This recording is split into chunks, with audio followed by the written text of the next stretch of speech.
बिस्मिल्लाहिर्रहमानिर्रहीम। अस्सलाम वालेकुम स्टूडेंट्स, मेरा नाम इमरान अहमद है और मैं आपका कंप्यूटर साइंस का टीचर हूँ। स्टूडेंट्स, आज जो हम अपनी बुक का चैप्टर नंबर 5 है उसका दूसरा लेक्चर हम देख रहे हैं। स्टूडेंट्स, पहले जो प्रीवियस लेक्चर अगर आपको याद हो तो उसके अंदर हमने ये देखा था कि कंप्यूटर जो आर्किटेक्चर है उसके अंदर हमारे बेसिक कंपोनेंट्स कौन कौन से अवेलेबल होते हैं। और स्टूडेंट्स, अगर आपको याद हो तो हमने उसके अंदर प्राइमरी स्टोरेज या मेन मेमोरी की बात की थी। स्टूडेंट्स, आज का जो हमारा लेक्चर है वो मेन मेमोरी से ही रिलेटेड है और इससे जो नेक्स्ट लेक्चर है वो भी मेन मेमोरी से ही रिलेटेड होगा, क्योंकि हमारे पास मेन मेमोरी की दो टाइप्स अवेलेबल हैं। एक टाइप के बारे में हम आज बात करेंगे आज के लेक्चर के अंदर, और दूसरी टाइप के बारे में हम फिर नेक्स्ट लेक्चर के अंदर बात करेंगे। तो आइए स्टूडेंट्स, आज का लेक्चर फॉर्मली स्टार्ट करते हैं। तो स्टूडेंट्स, जिस तरह मैं आपको बताया चैप्टर नंबर 5 है और उसका नाम है कंप्यूटर आर्किटेक्चर, और मेन मेमोरी या प्राइमरी स्टोरेज की हम बात करेंगे इन डिटेल कि मेन मेमोरी या प्राइमरी स्टोरेज जो कंप्यूटर के अंदर होती है वो बेसिकली किस तरह काम करती है। तो स्टूडेंट्स, इसको अच्छी तरह देखिएगा और समझिएगा। So let's start. It is called the working area of computer. Students, basically आपकी जो मेन मेमोरी है ये कनेक्टेड होती है आपके सीपीयू के साथ। सो सीपीयू है सेंट्रल प्रोसेसिंग यूनिट, जिसके अंदर कंप्यूटर की तमाम जो प्रोसेसिंग है वो टेक प्लेस होती है। स्टूडेंट्स, अब सीपीयू को जो भी इंस्ट्रक्शन चाहिए या इंस्ट्रक्शन को एग्जीक्यूट करने के बाद उसने कहीं पे स्टोर करवाना है तो बेसिकली वो मेन मेमोरी को ही यूज करता है। ये चीज याद रखिएगा, आपकी मेन मेमोरी डायरेक्टली कनेक्टेड होती है आपके सीपीयू के साथ, और सीपीयू के अंदर जो भी इंस्ट्रक्शन जो एग्जीक्यूट हो रही हैं उन इंस्ट्रक्शंस को मेन मेमोरी से ही उठाया जाता है और दोबारा फिर मेन मेमोरी में ही रख दिया जाता है। तो स्टूडेंट्स, इसलिए हम कहते हैं it is called the working area of computer, कि कंप्यूटर्स के अंदर जितनी भी वर्किंग हो रही है वो आपकी बेसिकली मेन मेमोरी के अंदर हो रही है। और स्टूडेंट्स, उसके साथ साथ आपके जो ऑपरेटिंग सिस्टम मीन विंडोज़ की अगर मैं बात करूं, विंडोज़ ऑपरेटिंग सिस्टम जो आपका है वो आपके कंप्यूटर पर अगर रन हो रहा है तो बेसिकली वो भी आपकी मेन मेमोरी के अंदर ही रन हो रहा होता है। तो इसलिए इसको हम बार बार मैं आपको बता रहा हूँ कि it is called the working area of computer, कि कंप्यूटर के अंदर जो वर्किंग एरिया आपका वो बेसिकली मेन मेमोरी या प्राइमरी स्टोरेज ही कहलाती है। Second point is a computer can not work without main memory. Students, अभी हमने बात कर ली कि जो वर्किंग एरिया ऑफ कंप्यूटर है वो मेन मेमोरी है। तो वर्किंग एरिया ऑफ कंप्यूटर अगर मौजूद ना हो आपके कंप्यूटर के अंदर तो क्या होगा, फिर वो कंप्यूटर आपका काम कर ही नहीं सकता। तो इसका मतलब है कि मेन मेमोरी जो बहुत इंपॉर्टेंट है वो लाजमी आपके कंप्यूटर के अंदर मौजूद होनी चाहिए। ये जो जस्ट लाइक एक चिप की शक्ल की होती है डिवाइस, ये आपके कंप्यूटर्स के अंदर मौजूद होती है। It is a chip off semiconductor material. Semiconductor material से ये चिप बनी होती है। Memory consist of identical sales. These cells are logically organized into a group of 8 bits, 1 byte. Each memory cell has a unique address. Students, अब यहाँ पे क्या चीज़ बताई गई है? Students, बेसिकली जो आपकी मेमोरी कंसिस्ट है आइडेंटिकल सेल्स से, जहाँ पे आपके जो डाटा और इंस्ट्रक्शन है वो स्टोर होती हैं या उनकी लोकेशन स्टोर होती हैं। Students, बेसिकली आपके जो सेल्स है उनको ऑर्गेनाइज किया जाता है 1 बाइट की शक्ल में, बिकॉज 8 बिट्स, और आपको ये पता है कि आपकी जो 8 बिट्स हैं वो 1 बाइट के बराबर होती हैं। ये हम प्रीवियस लेक्चर्स के अंदर अच्छी तरह देख भी चुके हैं और आपको मैं बता भी चुका हूँ कि 8 बिट्स जो वो इक्वल होती है 1 बाइट के। तो आपके जो सेल्स हैं उनको लॉजिकली जो ऑर्गेनाइज किया जाता है वो ग्रुप ऑफ 8 बिट्स या 1 बाइट की शक्ल में किया जाता है। And then next point is each memory cell has a unique address. और स्टूडेंट्स, यूनिक एड्रेस से क्या मुराद है, मैं उससे पहले आपको नेक्स्ट जो पॉइंट है वो बताऊंगा, फिर मैं इस तरह दोबारा आऊँगा कि ये एड्रेस की क्या बात कर रहे हैं। Data and instructions are stored in these cells in the form of bits. It is possible to randomly select any memory cell directly to store and retrieve data and instructions. So, पहली चीज़ तो अब यहाँ पे ये देखिए कि हम data और इंस्ट्रक्शंस दो चीज़ें लिख रहे हैं कि दो चीज़ें आपके कंप्यूटर के अंदर स्टोर होती हैं। अब डेटा क्या चीज़ है और इंस्ट्रक्शंस क्या चीज़ है। सो बेसिकली आप इंस्ट्रक्शंस को अगर जनरली बात करें तो वो भी डेटा कहला सकता है। इसकी सिंपल मैं एग्जांपल आपको देता हूँ कि डेटा क्या चीज़ है, इंस्ट्रक्शन क्या चीज़ है। आपको उससे इजीली जो वो आपको आइडिया हो जाएगा कि इनमें डिफरेंस क्या है। डेटा बेसिकली फॉर एग्जांपल मैं ये कहता हूँ कि नंबर 5, तो 5 इज़ अ डेटा, क्योंकि ये बेसिकली कोई इंस्ट्रक्शन नहीं है, इस पर कोई आप फंक्शन परफॉर्म नहीं कर रहे।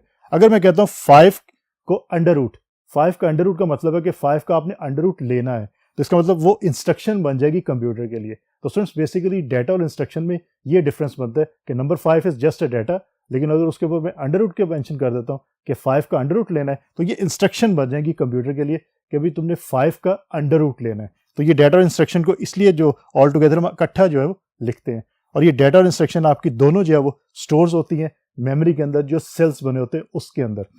अब स्टूडेंट्स, बात आती है, बात हमने की थी कि एड्रेस की बात। It is possible to randomly select any memory cell directly to store and retrieve data and instructions. Students basically आपकी जो भी डाटा, जो भी इंस्ट्रक्शन होती है, वो किसी ना किसी मेमोरी सेल के अंदर जो स्टोर होती है, और उस मेमोरी सेल का कोई ना कोई जो एड्रेस ज़रूर होगा। तो स्टूडेंट्स बेसिकली अगर किसी डाटा या इंस्ट्रक्शन को फेच करना है आपके कंप्यूटर ने, तो उसको उस डाटा के बारे में पता होना चाहिए और उस मेमोरी लोकेशन या मेमोरी एड्रेस के बारे में पता होना चाहिए जहाँ पे वो डाटा या इंस्ट्रक्शन स्टोर है।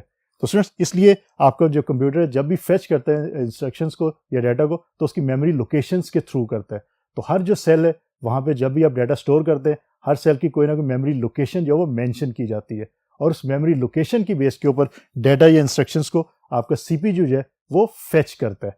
तो स्टूडेंट्स ये बात याद रखिएगा कि मेमोरी के अंदर जो डाटा स्टोर होता है या इंस्ट्रक्शन स्टोर होती हैं, वो जिस जगह पे स्टोर होती हैं उस जगह का कोई ना कोई एड्रेस ज़रूर होता है। इसकी रियल टाइम एग्जांपल है कि आप लोग जहाँ पे रहते हैं वो आपके हाउसेज है या घर है, और आपको उनका कोई ना कोई एड्रेस ज़रूर होगा। तो इसका मतलब है कि जहाँ पे डाटा और इंस्ट्रक्शंस रहते हैं या रिजाइड करते हैं वो उनका एड्रेस कहलाएगा। तो जब भी कोई सीपीयू को इन्फॉर्मेशन चाहिए मेमोरी से, वो इंस्ट्रक्शंस का जो एड्रेस होता है, यूनिक एड्रेस होता है, उस एड्रेस की बेस पे जो इंस्ट्रक्शंस को या डाटा को फेच करता है। तो स्टूडेंट्स ये बात याद रखिएगा, ये इंपॉर्टेंट कॉन्सेप्ट है, इसको अच्छी तरह याद रखिएगा, आगे ये आपके बहुत ज़्यादा काम आएगा। It is faster than secondary storage.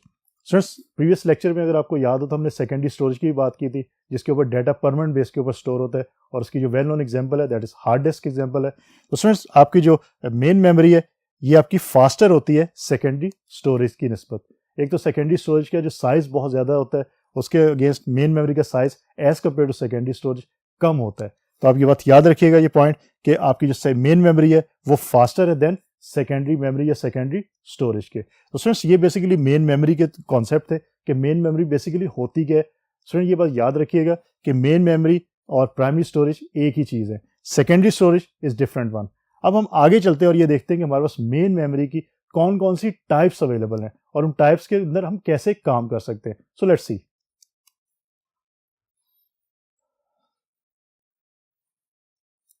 तो स्टूडेंट्स हमारे पास जो मेमोरी की टाइप्स हैं वो दो मेजर टाइप्स हमारे पास मौजूद है।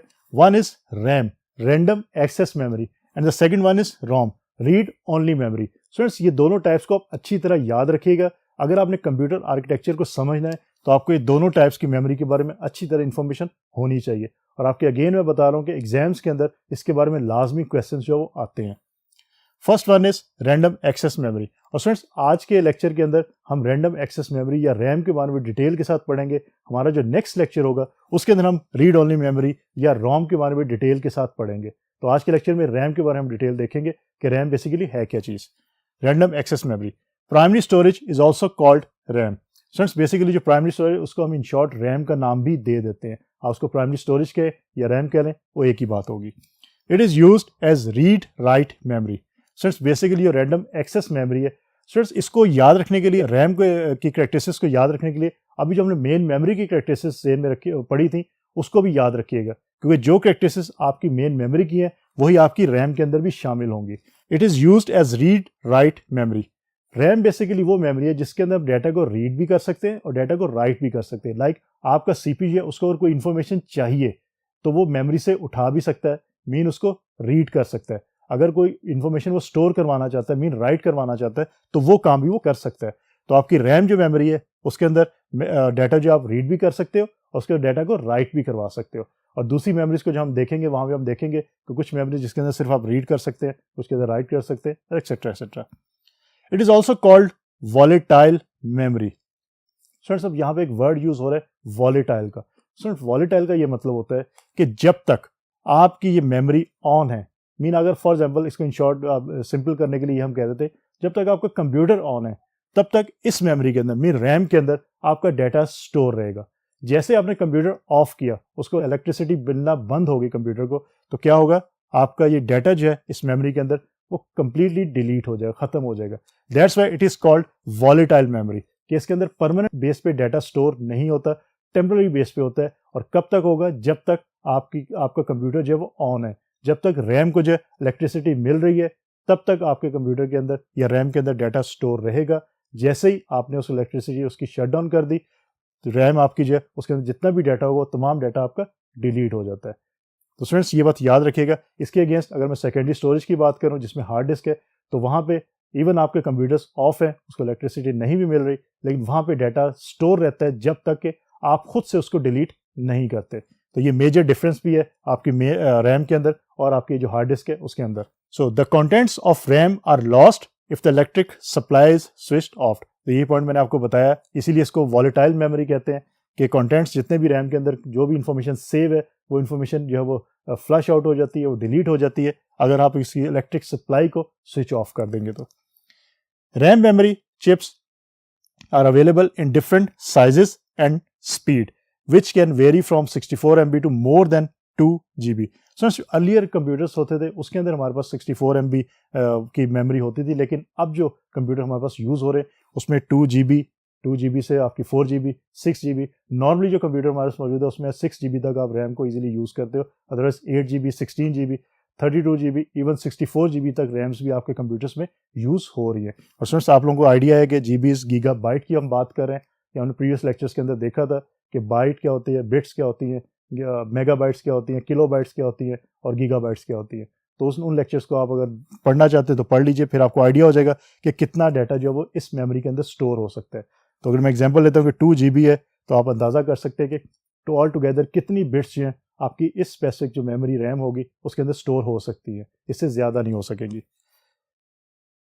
और सर एक चीज़ यहाँ पे एक पॉइंट और है कि मेमोरी चिप्स को आप अवेलेबल करते हैं इन डिफरेंट साइजेस एंड स्पीड। अब स्टूडेंट यहाँ पे स्पीड का क्या मतलब है? आप कहते हैं कि आपकी मेमोरी जो फास्ट है, इसका क्या मतलब है? स्टूडेंट्स इसका बेसिकली ये कॉन्सेप्ट है कि रिस्पॉन्स टाइम कितना फास्ट है। इनफैक्ट फॉर एग्जाम्पल होता ये कि अगर सीपीयू को कोई इन्फॉर्मेशन चाहिए मेमोरी से, तो इन्फॉर्मेशन कितनी जल्दी जो है वो सीपीयू तक पहुंचेगी मेमोरी से, वो बेसिकली आपका रिस्पॉन्स टाइम है कि आपकी मेमोरी जो है कितनी जल्दी रिस्पॉन्स कर रही है किसी भी और यूनिट को। तो बेसिकली स्पीड की ये बात है, इसलिए हम कहते हैं कि मेन मेमोरी आपकी जो वो फास्टर मेमोरी है एज कम्पेयर टू सेकेंडरी जो आपकी स्टोरेज है उससे। It improves the data processing speed of the computer. तो इसी की वजह है क्योंकि इसका size as compare to hard disk के कम होता है, डाटा कम स्टोर हो सकता है, तो उसको फाइंड आउट करना इजी होता है, सीपीयू इजीली फाइंड आउट कर लेता है डाटा को। और क्योंकि ये आपकी मेमोरी जो डायरेक्टली कनेक्ट होती है सीपीयू के साथ, तो इसका मतलब है कि ये इंप्रूव करती है डाटा प्रोसेसिंग स्पीड को जो कंप्यूटर की होती है। स्टूडेंट्स ये तो थी रैंडम एक्सेस मेमोरी के बारे में डिटेल, और इसके जो पॉइंट्स हैं इनको याद रखिएगा, आपके ऑब्जेक्टिव और सब्जेक्टिव एग्जाम्स के अंदर ये पॉइंट्स पूछे जा सकते हैं। ये बहुत मुश्किल पॉइंट्स नहीं है, आप इसको एक दफ़ा और रीड करेंगे तो आपको खुद आइडिया हो जाएगा इन कीवर्ड्स जो इसमें एक एक कीवर्ड मौजूद होगा उस कीवर्ड से आप कैसे पॉइंट्स जो है वो लिख सकते हैं। सर अब देखते हैं कि हमारे पास जो टाइप्स है रैम की वो कौन कौन सी हैं। बेसिकली हमारे पास दो टाइप्स की रैम जो इस वक्त मार्केट में मौजूद है, हम उसको यूज करते हैं। First one is S RAM, और इसको हम स्टैटिक रैंडम एक्सेस मेमोरी का नाम भी देते हैं। Second one is D RAM, that is dynamic random access memory. अब देखते हैं वन बाय वन कि आपकी स्टैटिक रैम कैसे काम करती है और आपकी डायनेमिक रैम कैसे काम करती है। तो पहले देखते हैं स्टैटिक रैम के बारे में। Let's see.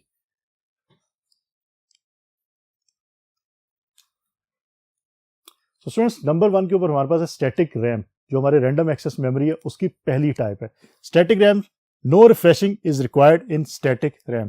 स्टूडेंट्स बेसिकली जो मेजर डिफरेंस है स्टैटिक रैम और डायनेमिक रैम के अंदर वो ये है कि स्टैटिक रैम आपकी रिफ्रेश नहीं होती, उसके अंदर जो डाटा है वो रिफ्रेश नहीं होता बार बार, लेकिन डायनेमिक रैम के अंदर ये होता है कि आफ्टर सम सेकेंड्स या सम टाइम के बाद आपका जो डाटा है वो रिफ्रेश होता है। तो इसका मतलब है कि स्टैटिक रैम आपकी जो, क्योंकि उसमें रिफ्रेशिंग टाइम जो वो वेस्ट नहीं होता, रिफ्रेशिंग नहीं होती, तो उसमें जो टाइम लगता है वो भी यूज़ नहीं होता। तो इसका मतलब है कि आपकी जो स्टैटिक रैम है वो फास्टर होगी as compare to dynamic RAM के। अगेन मैं इसको रिपीट करता हूँ कि आपकी स्टैटिक रैम को रिफ्रेश होने की ज़रूरत नहीं होती, लेकिन डायनेमिक रैम के अंदर जो डाटा होता है उसको रिफ्रेश करने की ज़रूरत पड़ती है आफ्टर सम टाइम।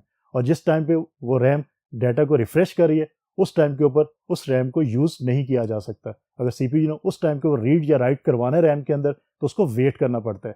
तो इसका मतलब है कि स्टैटिक रैम के अंदर रिफ्रेशिंग की ज़रूरत नहीं है, तो इसका मतलब है कि ये फास्टर रिस्पॉन्स करेगी as compare to D RAM के। These chips are faster than D RAM. यही वजह है कि ये चिप्स जो आपकी स्टैटिक रैम की चिप्स है ये फास्टर होती है स्पीड में as compare to dynamic RAM के। Static RAM uses less power than dynamic RAM. Again एक और फायदा है इसका स्टैटिक रैम का कि ये लेस पावर जो है उसको यूज करती है as compare to dynamic RAM के। Its design is more complex than dynamic RAM, क्योंकि इसमें रिफ्रेशिंग की ज़रूरत नहीं होती, ये लेस पावर को यूज़ करते हैं, तो अल्टीमेटली क्या होगा कि इसका जो डिज़ाइन होता है वो लिटिल बिट कॉम्प्लेक्स होता है as compare to dynamic RAM के। S RAM is more expensive dynamic RAM, क्योंकि अभी हमने इसके जो बेनिफिट्स देखे हैं वो सारे बेनिफिट्स डायनेमिक रैम के अंदर मौजूद नहीं है, तो डेफिनेटली आपकी जो स्टैटिक रैम है वो मोर एक्सपेंसिव होगी। नॉर्मली आपके कंप्यूटर्स के अंदर डायनेमिक रैम भी यूज़ होती है और स्टैटिक रैम भी यूज़ होती है। अगर स्टैटिक रैम यूज़ हो रही होगी तो स्टूडेंट्स आपके कंप्यूटर्स जो है वो फास्टली प्रोसेस करेंगे। अगर डायनेमिक रैम है तो आपके कंप्यूटर स्लोली परफॉर्म करेंगे एज कम्पेयर टू अगर स्टैटिक रैम यूज़ हो रही है तो। अब स्टूडेंट्स दूसरे जो हमारे पास है that is dynamic random access memory. It is slower than static RAM, it requires refreshing.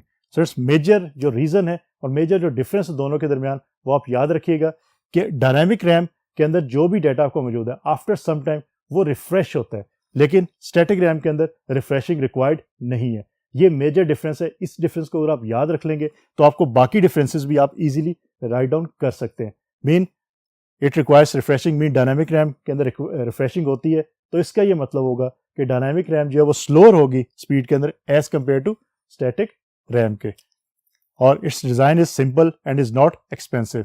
आपकी क्योंकि हमने बात की कि जो स्टैटिक रैम है उसका डिज़ाइन जो है वो कम्प्लेक्स होता है और वो आपकी क्योंकि फास्टर मेमोरी है तो इसका मतलब है कि वो एक्सपेंसिव भी डेफिनेटली होगी। तो उसके अगेंस्ट अगर आप डायनामिक रैम को देखें तो आपकी सिंपल होती है, इसका कम्प्लेक्स आर्किटेक्चर नहीं होता है और ये एक्सपेंसिव भी नहीं होती as compare to static RAM की बात की जा रही है। Definitely you have to pay something, लेकिन स्टैटिक रैम के अगेंस्ट अगर आप देखें तो आपकी डायनामिक रैम जो है वो एक्सपेंसिव नहीं होती। EDO D RAM, enhanced data output dynamic RAM, ये भी बेसिकली डायनामिक रैम के अंदर ही एक इन्हांसमेंट की गई थी ईडीओ डी रैम की, enhanced data output D RAM. Basically ये जो रैम है आपकी is 50% faster than ordinary D RAM. Students क्योंकि डायनामिक रैम की हमने बात की कि ये एक्सपेंसिव नहीं होती, सिंपल आर्किटेक्चर इसका होता है, तो मोस्टली कंप्यूटर्स के अंदर हम इसको प्रेफर करते हैं ताकि आपके कंप्यूटर की जो प्राइस है वो ज़्यादा इंक्रीज ना करे। तो इसी के लिए हमने ये एक और डिज़ाइन रिसर्चर्स ने डिज़ाइन की EDO D RAM, enhance data output dynamic RAM, के जो आपकी ऑर्डिनरी डायनामिक रैम थी उससे ये 50% जो है वो ज़्यादा फास्टर थी। तो ये आपके बेसिकली अभी भी आप ये नहीं कह सकते कि स्टैटिक रैम के इक्वलेंट है, स्टैटिक रैम से स्टिल ये अभी कम इसकी स्पीड होगी, लेकिन जो ऑर्डिनरी डायनामिक रैम है उससे इसकी 50% जो कैपेबिलिटी है या स्पीड है वो ज़्यादा होगी। तो स्टूडेंट्स बेसिकली ये हमने देखा कि स्टैटिक रैम और डायनामिक रैम के अंदर डिफरेंस। स्टूडेंट्स इनफैक्ट जो आज का हमारा लेक्चर था उसके अंदर हमने मेन मेमोरी और प्राइमरी स्टोरेज की हमने बात की। सबसे पहले मैंने आपको वो पॉइंट्स बताया कि मेन मेमोरी के अंदर क्या कुछ हो सकता है और उसकी डिटेल बताई। उसके बाद स्टूडेंट मैंने ये आपको बताया कि मेन मेमोरी या प्राइमरी स्टोरेज की हमारे पास टाइप्स कौन कौन सी मौजूद है, जिसमें दो मेजर टाइप्स हैं आपके पास, रैंडम एक्सेस मेमोरी और रीड ओनली मेमोरी। आज के लेक्चर के अंदर हमने रैंडम एक्सेस मेमोरी के बारे में डिटेल से पहले देखा कि उसका कॉन्सेप्ट क्या है, उसकी कैरेक्टरिस्टिक्स कौन कौन सी हैं।